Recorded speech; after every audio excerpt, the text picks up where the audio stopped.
এই যে ছবিটিকে দেখছেন, নাম লামিন ইয়ামাল, স্পেনের ফুটবলার, ও লিওনেল মেসি, যাকে সবাই চেনেন।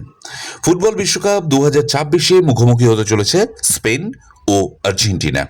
কিন্তু হঠাৎ এই দুজনের নাম এই ভিডিওতে কেন আলোচনা করছি? কারণ অবিশ্বাস্য হলেও গল্পটা সত্যি।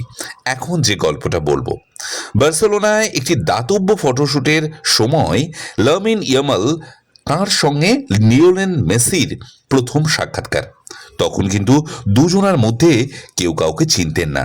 সালটা ছিল 2007।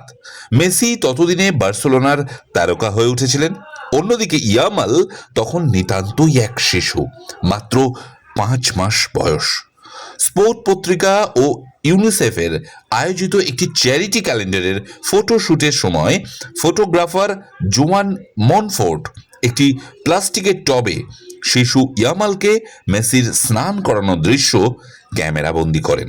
লিওনেল মেসির কাছে ছিল অত্যন্ত সাধারণ একটা বিষয়, কারণ তিনি তখন ফুটবল তারকা। মনে রাখবেন, সালটা কিন্তু ছিল 2007। সেদিন হয়তো কেউ কল্পনাও করতে পারেননি যে মেসির কোলে থাকা সেই শিশুটি বড় হয়ে স্পেনের শ্রেষ্ঠ ফুটবল তারকা হয়ে উঠবে এবং মেসির বিরুদ্ধেই খেলতে নামবে। হ্যাঁ, বাথটবে ইয়ামাল তাকে স্নান করাচ্ছে মেসি। নেট দুনিয়ায় এটা এখন ভাইরাল। সত্যি ভাবতে অবাক লাগে, 20 বছর বয়সী মেসি মাত্র 5 মাস বয়সী একটি শিশুকে বাথটবে স্নান করাচ্ছিলেন। সেই ছোট্ট শিশুটি স্পেনের তারকা লামিন ইয়ামাল, যিনি নামছেন আর্জেন্টিনার বিরুদ্ধে।